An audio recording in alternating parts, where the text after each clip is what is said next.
Okay, so good morning, everyone. Hello. Welcome to this session. Looks like most people have chosen the other one, but you know, we are okay here. Less pressure for me. And I wanted to start by introducing also my colleague. I'm Begoña Clavel-Arriotia, and I come from Spain, from the University of Valencia. And my colleague, Cathy Brady, she comes from Manchester University, and she's online. So at the end, if you have any questions that can be directed at her, she can also reply on the chat on YouTube, okay? So we're going to talk about the affordances of FrameVR. FrameVR is a platform for virtual reality, and I'll let you know about some of the things that our students who have experienced FrameVR can tell us about it. And this is about English-Spanish tandem exchange among university students, but it could also be applied and applied to secondary and primary education. And I don't know why this is not working now. It was working. Yeah.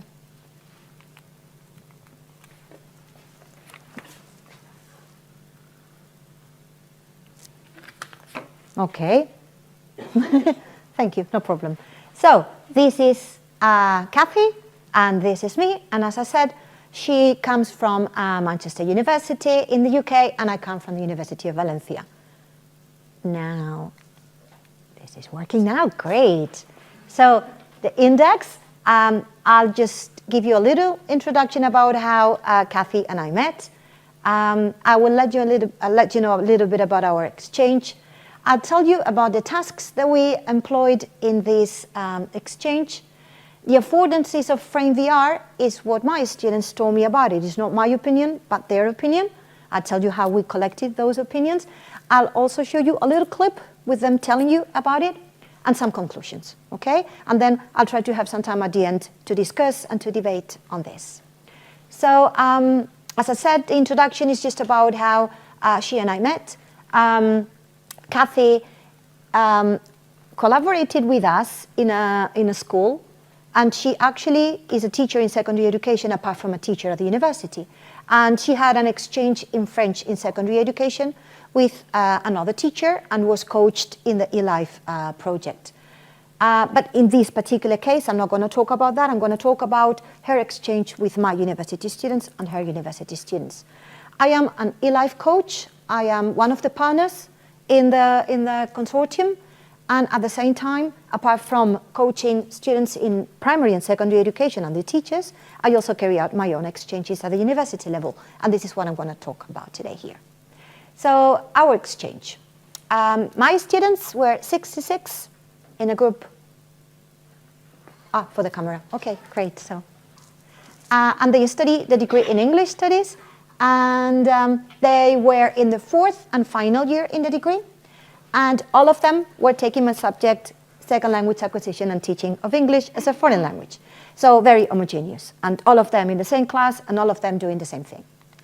Her students were 11, take 66 and 11, take a look at the difference in number. I'll talk about that in a minute. And it was a mixture. Most of them were studying a degree in education with an option to do a modern language, some of them Spanish, and therefore the interest in telecollaborating with my students. And they were first year undergraduate, so also a big difference here. Sometimes you have to, work with whatever you have, and that's what happens in virtual exchange. And then they were teachers that were going to teach all of the subjects in primary, secondary education, but some of them studied a language, which was Spanish for them. But we also had some postgraduate students, so there was quite a lot of mixture in those 11 students, okay? So this took place in February and June, between February and June 2024. As you can see, as I told you before, I had 66, she had 11, so we had to have 1 or 2 British and 5 or 6 Spanish students in each one of the groups, which was quite complex, quite complicated. But all of my students wanted to participate, and I couldn't say no to them. So that's why we did that. They first were assigned to read some materials that you can find on our webpage, very interesting materials that are interactive. So they read and they worked on those materials before we even attempted to start working on any of the 2 tasks that we created. We also had an introductory lesson on Zoom where the two teachers and all of the students met, and we told them about the exchange, and then they carried out those two tasks. And some of the Spanish students at the end participated in 2 focus group interviews, and that's where I also got the data from. So this is what we told them. You will have a first meeting with your peers, video conference. It's going to be between the 1st and the 14th of March at your convenience. And I'll show you the task that we gave them for that first meeting. And then in the second meeting, that would be FrameVR. And for that, we needed to teach them how to use FrameVR. So we had a workshop with them. And that would be carried out at the end, the first 2 weeks of May. That turned into the end of May in some cases. But, you know, we tried to work with with that situation. So this is the first task, the one they did on video conference. They liked both of them. They like both settings. But this one is like something they've done before, video conference, task getting to know each other. By the way, all of the tasks are available on our webpage, and you can find them there, download them, change whatever you want, adapt them to your own needs. All of the tasks are on our webpage. And this is the one about getting each other, where depending on the target group and the level of English or whatever other language, you can choose different activities. And this is, I'm not going to go through all of it, but for you to see how we have a summary of the activities at the first part of the task, how we tell them about the learning goals that, oh yeah, the pointer never works on the screens. The learning goals are divided into intercultural, but also linguistic and technological and pedagogical goals. So students learn a little bit about everything. We always offer some suggestions for the final product, and all of them are differentiated. So students, depending on the level, can adapt their needs, or teachers can adapt the needs of their students in our tasks. The second one was about exploring FrameVR. That was a new environment for them. It was virtual reality, and they had never tried that before. So we carried out, as I said before, a workshop with them so that they will learn about it. And that workshop was carried out by Barry Pennock, who's another researcher in my same unit and also a partner in eLife. In this one, we asked them to go around the different towns in FrameVR to take a look at the cultural differences and the artifacts, and then talk about the differences in different countries, and if they found their own country was reflected correctly or not, if they liked what they saw in other countries, etc. So it was about cultural comparison, etc. So maybe it would be more interesting to show you what it looks like.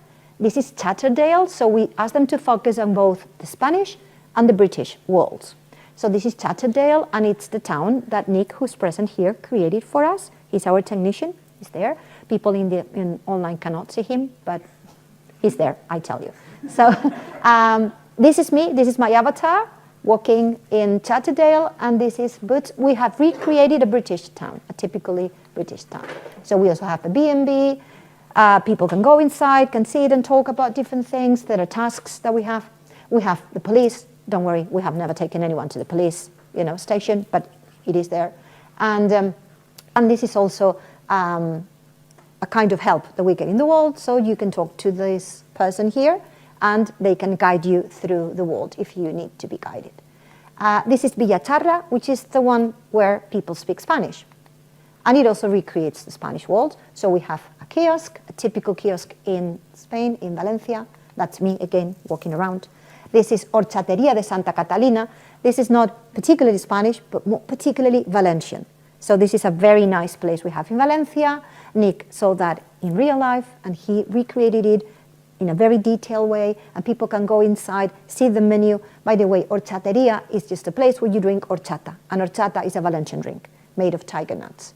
Also, the source of a lot of intercultural conversations in these tasks. And I took this screenshot during Christmas, where the Christmas tree was there. The Christmas tree is not there anymore, but when I took the screenshot, it was there, right before we went into the church. And summarizing our exchange, we had a pre-task. Some of the people are going to tell you about these today. Normally, tasks are structured in the pre, the main, and the post-task. So in the pre-task, we had an email exchange where students introduced each other.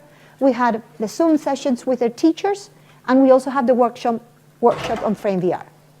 The main tasks were the two tasks, the one on video communication and the one on FrameVR with their avatars. And as the post task, we gave them a questionnaire that both the British and the Spanish students answered, and the focus group interviews were only held in Spain. So I'm going to tell you a little bit about what they told us about the affordances of FrameVR, what they liked about it, and what they thought it was better.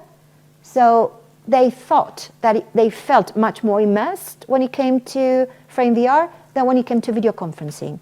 They felt okay in the video conference, and they liked the fact that first they met each other in a video conference, and they saw each other's faces, and they got to know them like personally, let's say, and then when they interacted with their avatars, they felt better because they had already met through the video conference. That's what they told us. But then it was like more immersed in the FrameVR context. They liked the fact that they learned a lot about the culture, and that was prompted by the task in FrameVR rather than the first one that they had on Zoom.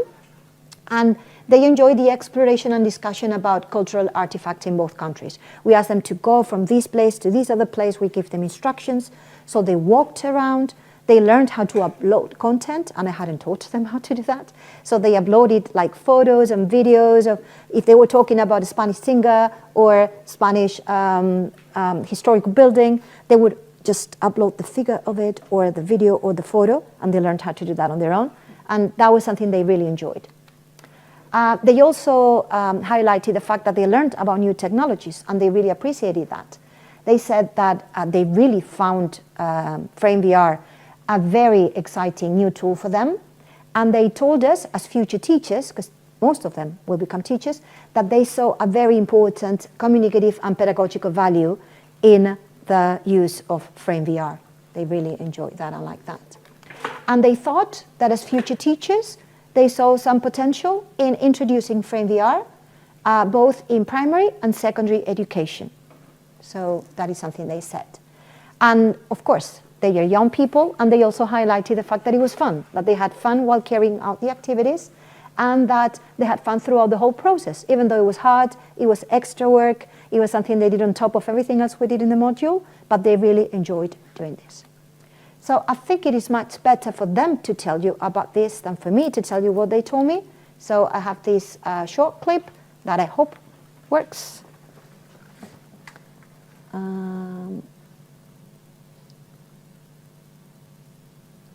I like the fact that my partners, my friends participated a lot, so it made me engage more with the task and participate more. I appreciated that. Yeah, I would say that it was an innovative project and we could learn a lot about it. And also we had native speakers. That was super helpful to hear native people of our age also. Yeah, we could improve our language a bit. I would say that it was a new experience for us, and it was and I think that it is very recommendable for other people.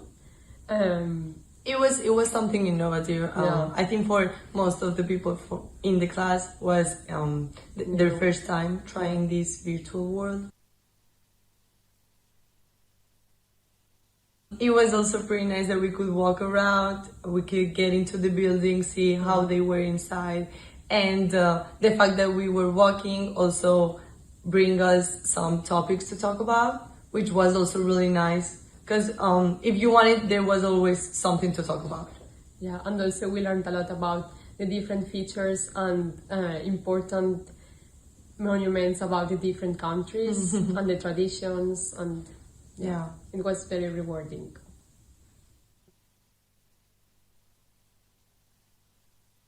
Their faces, and this was recorded a month after it finished, that they were excited about it, that they really enjoyed it, and that they liked the experience. So just briefly, and in conclusion, I will tell you that ICTs in general, but virtual exchange in particular, can provide opportunities for a change in methodology, which I think we all agree that we need. Virtual exchanges are a really interesting tool for teachers and students. Task design is essential in this innovative approach, and I recommend you to attend Anna's workshop later today, because we're going to talk about how to design tasks and what tasks are useful for these virtual exchanges. Students have a very positive view of virtual exchange and reported the benefits of it, and that is very positive. And virtual walls, and in particular FrameVR, have a very important educational potential. Okay, so those would be my conclusions. Thank you very much for your attention, and I think I managed to leave some minutes for questions and answer. So thank you very much.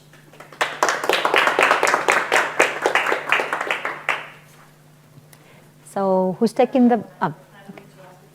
Okay, people listening to these online, you can type your questions on the chat, and people here can just raise your hand. Ask whatever you want. Maybe I will have to get close to them when they ask a question, so that people in the, like with the mic, so people, or I can repeat the question, right? Yeah.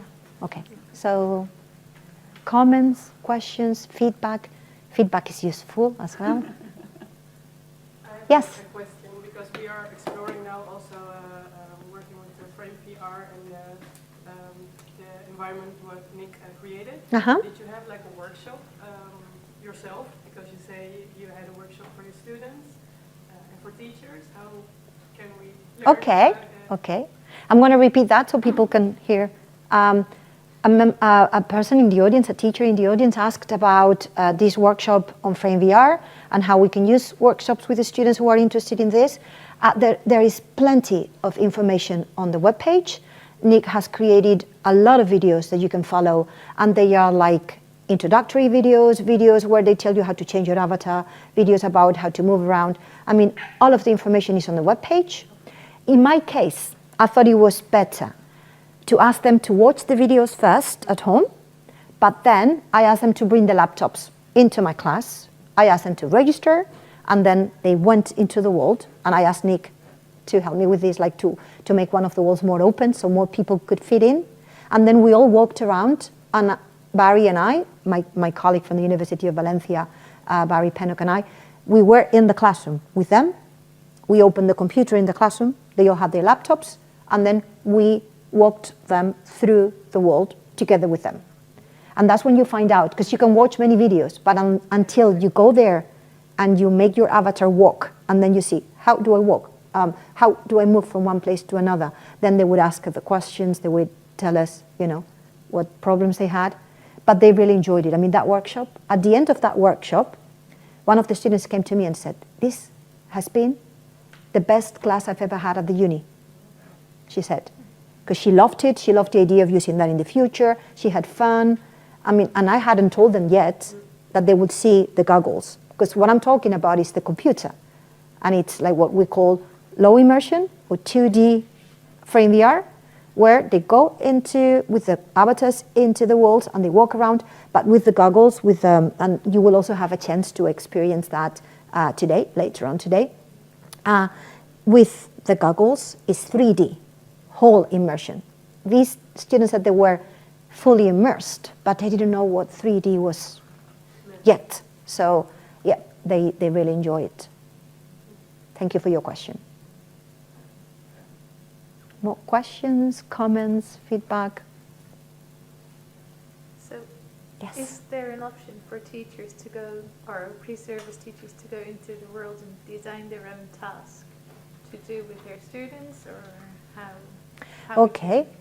Another member in the audience, another teacher and also colleague from Utrecht University has asked if pre-service teachers or teachers who are going to use this in the future can go into the wall and create their own content. Yes, this is FrameVR is open for everyone. In fact, we have, what is the name of FrameVR classroom, is it? Yeah, in the classroom. In the classroom, FrameVR in the classroom. You can look for that on our webpage, and there's also plenty of information about this. But people can either use what we have created here, and they can access our virtual world and take advantage of what there is there. But of course, you can also register for free, and you can create your own content if you're good at it. And some teachers have created their own content. You can also kind of tune or adapt what we already have. And for instance, you need a wall here where you can display a video. Or I would like to display a poster of this or that. It's not that difficult to do. And of course, if you have someone to guide you, or like in our case, we are coaches. So what I did when I was coaching an exchange in secondary education is we did what they needed for us to do. It wasn't the teachers, it was us. So the ideal situation would be like in the eLife project, where you have a coach that can help you with those things, and then you can ask them to do this. And if we don't know how to do it, in my case, Barry knew how to do it, so it wasn't a problem. But if not, we ask Nick, and Nick normally does those things for us. But as I said, that's much better done in the framework of a project where a coach can help you. Yes. But it's open to everyone, and if people know how to do it, they can do it, of course. Okay. Begoña, in the YouTube comments, Cathy is saying that thank you, that it captured the project perfectly, and that her student games were far-reaching and included linguistic and intercultural, and that they had lots of fun. Okay, thank you for that, Cathy. Thank you very much. That is the other perspective, of course. It would have been ideal if Cathy could have come here, but she couldn't make it to be here today. But that was the perspective her students gave her. And so I'm very glad that it wasn't only my students' perspective, but also hers. And I think she also enjoyed the experience. And thank you for that, Cathy. Thank you. And I'm not going to repeat what you said because it's on the chat, so people online can see that. And put the link on the chat also to the webpage. Oh, that's perfect. So people online can just access that link that Nick has just included. Perfect. Thank you for that. So 1 minute. So yeah. So you said you had 66 students and Cathy had 11. Yeah. So do you have any tips for matching classes that are not equal in size, and if you practices on how to do that, if teachers want to do it themselves? Okay, matching is a very tricky matter, and it's true that it's difficult. That was easy for me because they were university students, quite independent and autonomous. You have to be more careful when it comes to primary and secondary education. In my case, I was worried that some of the students wouldn't be respondent, that they wouldn't answer the messages. We had quite a lot of trouble with that, but we managed. And Cathy and I had to be on top of them all the time. You would think that at university you wouldn't have to do those things, but we had to. So it was a question of being connected with the students. I had classes with them twice a week. In the case of Cathy, she didn't have so many classes with them, but she sent them emails. She was in constant contact with them. But yeah, it is quite tricky. But if you have, the right motivation, it's not that difficult, and you can overcome those difficulties. But yeah, it was a challenge, but I think we managed to do it right. Okay, so I think we just finished on time, right? Thank you very much. Thank you very much again.